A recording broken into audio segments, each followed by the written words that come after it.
My name is Matthew Strauss. I am the Associate Principal Timpanist and Section Percussionist with the Houston Symphony. I'm also an Associate Professor of Percussion at the Shepherd School of Music at Rice University. Before that, I taught for a decade at the University of Miami as a guest lecturer at the Frost School of Music. Here with us today, we are honored and privileged to have Lucas Sanchez. How you doing, Lucas? I'm doing well, thanks, Matt. So we are going to discuss the importance of resiliency. So before we dive into that, let's get a little bit about your background. So where are you from? Where did you study? Things like that. Yeah, thanks, Matt. I actually grew up in Albuquerque, New Mexico, which is actually where my background is from. They're famous for the balloon fiesta, where up to 500 balloons will go up at the same time. I miss it dearly, especially the green chili and the mountains. It's a little bit flat here in Florida. I studied at Rice University with Richard Brown, and I started there just going for my Bachelor's of Music in Percussion Performance degree. In my sophomore year, I heard about the honors program where they actually give you both a bachelor's and a master's in the span of 5 years, kind of like an accelerated program. So I auditioned for that, got in, and so my senior year, I started studying with actually Matt here because he started teaching some lessons and started being integrated into the Rice community a little bit.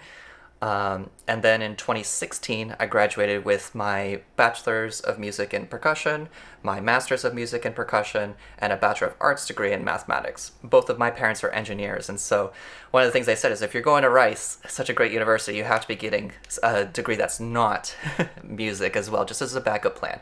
And let me tell you, we'll learn about it more later. I am so grateful that I had that experience. Graduated in 2016, and I decided that more grad school was on the horizon for me. I decided that I really enjoyed teaching, so I wanted to go for my Doctor of Musical Arts. And I also decided that I really liked studying with Matt, so I decided to follow him to the University of Miami in South Florida. I'm still studying here. I've got all my coursework complete, and I am in the midst of writing my dissertation for my Doctor of Musical Arts degree, studying with both Matthew Strauss and Sviatoslav Stoyanov. Now, let's back up a little bit. So I'm sure a lot of people who are watching this interview, they're like, why? Why math? Why percussion performance? Why math? And you said you were going to talk about it, so I think now's the time. Yeah, I think one of the best pieces of advice I ever got when I was in high school, I remember from a very close family friend, was always have a backup plan. And I think that applies to everything in life, everything in music. Always make sure that you have that backup pair of sticks just in case if the committee asks for something different. Always make sure that you have a backup plan. And one of my big backup plans was what happens if the music thing doesn't work out. You know, I don't want to go through another bachelor's program again or do any of that stuff. So I decided to do the mathematics degree at Rice University. And my degree there was a purely mathematical one. So after the first introductory courses, it was completely theoretical. And so we got to a lot of high-level proofs, a lot of interesting subjects that I don't think I would have gotten to anywhere else. But I think the most important thing that the math taught me was to keep an open mind and to continue learning no matter what the subject is, and that you can find parallels between different things, between math and music, between teaching math, between teaching music, and just to be open-minded about becoming a lifelong learner. Yeah, that's fantastic. I remember when you were in school there, you'd be running to a lesson from some type of class, math class, but then you'd be totally prepared. I never understood how you had the time to do it all. I guess you didn't sleep for a few years, but you were so successful at it and are now. And that brings us to now. So can you tell us professionally in the music world what you've been doing, what you're doing? Yeah, so right now we're in a little bit of a transition period going back to full-scale performances. This is being recorded at the beginning of June 2021, so thankfully here in South Florida, things are really starting to open up again and performances are coming all together. This coming year, I'll be performing again with the ensembles that you mentioned earlier, as well as teaching with a few more ensembles. Personally, actually, I'm moving to be more central to the South Florida area, so that I can get up to Palm Beach and then down to as far as Homestead for some other things. It's about a 2 hour drive between those two places, without traffic. And we all know the South Florida traffic can be insane. Um, right this summer, I will be attending a few summer festivals and keeping busy with that. I'm also teaching over Zoom and starting to do a little bit in person, um, and just trying to keep myself busy and occupied. There are some new things that I'm doing as well. I'm starting to rent percussion equipment and starting to do some music engraving as well. So all of those things are keeping me busy.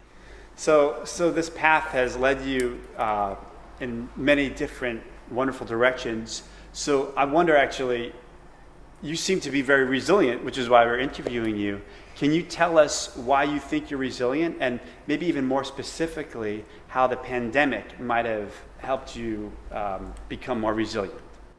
Yeah. So I define resilience as an ability to bounce back quickly in the face of challenges. Like I was mentioning earlier, always having that backup set of mallets, always having a plan B. I think it's important to plan for these things, even if they're never going to happen. A lot of people say that, if you're the smartest person in the room, you need to leave. You always want to be learning something from someone. I always want to be the most prepared person in the room, no matter what situation I'm in.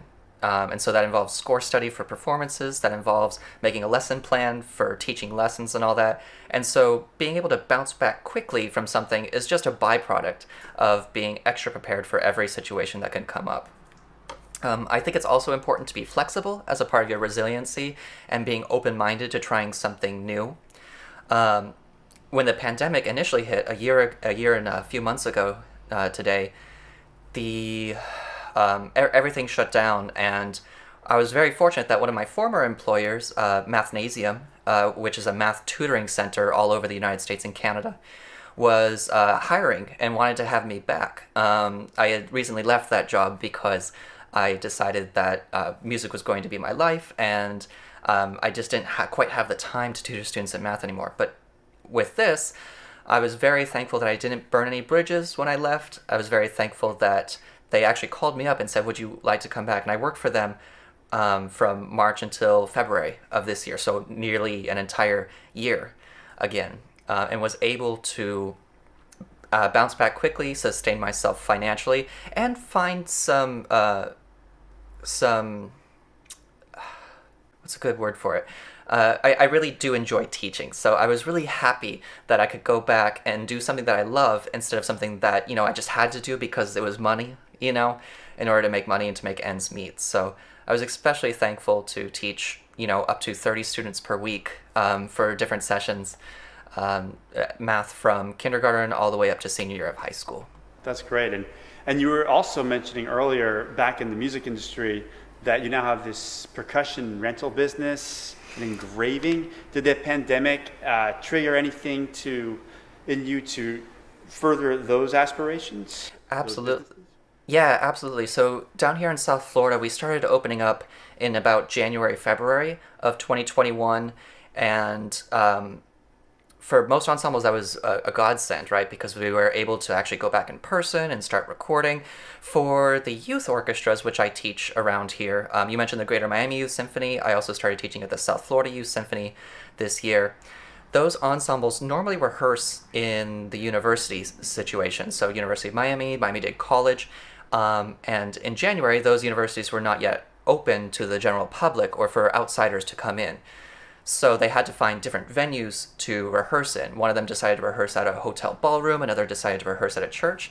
And one of the things that I realized was that their percussionists were going to need percussion equipment to play on. And I decided to swoop in.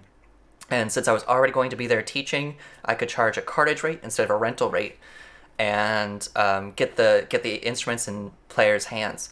And right now I only have instruments for me, my timpani, my xylophone, my glockenspiel. So another advantage of this for my students is that they're able to play on world-class, top-notch, almost new equipment every single week, which I think is a really important part of education and inspiring students to play well, is to play on quality instruments. So yeah, starting in January, I started renting out. It was every Saturday, every Sunday, just about loading up my truck and trailer and taking things all over South Florida. So that has now developed into a little bit of a bigger business. I currently cart my own equipment to my jobs around here, and I'm optimistic for the future in getting more gigs, even though I might not be playing on them. So actually renting that equipment out.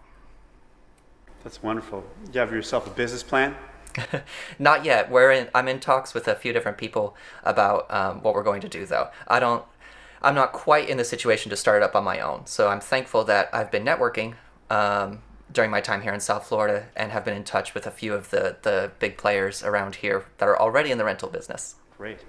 So that rental business, you kind of married the education world with this rental business now. Exactly. And, that's fantastic. Looking back, do you have any people, mentors, someone that might have, or people that might have inspired you to be resilient? Or is it just innately part of who you are? Well, I have my parents to thank for a lot of this, and I actually just saw them last week, and I visited Albuquerque. It's one of the reasons why I chose this photo, is because I'm missing it dearly. It's the first time in a long time that I've gone back, and I feel like I didn't quite get enough time there. So I'm especially thankful to my parents for instilling in me a hard work ethic and encouraging me no matter what life choices I made. They're both engineers, and it has taken them a long time, and they're still in the process of understanding what my career is about and being supportive and all that. Not to say that they haven't been supportive, but it's been a long time trying to convince them that this is a real career, and I'm very, very fortunate to be in the position that I am compared to a lot of my colleagues and my peers that I've gone to school with. So I have my parents to thank. Also, the reason why I asked you, Matt, to come on this podcast is because a lot of this talk I learned from you as well. A lot of these ideas about being super prepared. I know that your audition preparation is exactly what I was talking about. Always have a plan B, C, D. Make sure you bring every single pair of mallets that you have to that excerpt just in case if the committee asks something. Prepare all the different tempos that you can so that if the committee wants something different. And I think that's really applicable to all of life in general. So I have the three of you, my parents and Matt, to thank for giving me these ideas and really encouraging me to always have a backup plan. I like the metaphor between music and preparation and resiliency, being resilient compared to everything else in life. Thank you. So do me a favor. Can you repeat after me and then fill in the blank? I am Lucas Sanchez, and I am resilient because... I am Lucas Sanchez, and I am resilient because I always have a plan B, and I'm always able to come up with a solution quickly that works for everyone involved. Well, Lucas, thank you so much for doing this interview. I had a blast doing this. This is my first interview in my new home, so this is great. And I look forward to seeing you in person, and I look forward to seeing everyone else who's watching this interview in person. I'm going to be at PASIC this fall, so I hope to see you all there. And Lucas, we'll see you soon. Take care. Thanks so much, Matt. Take care. Bye now. Bye now.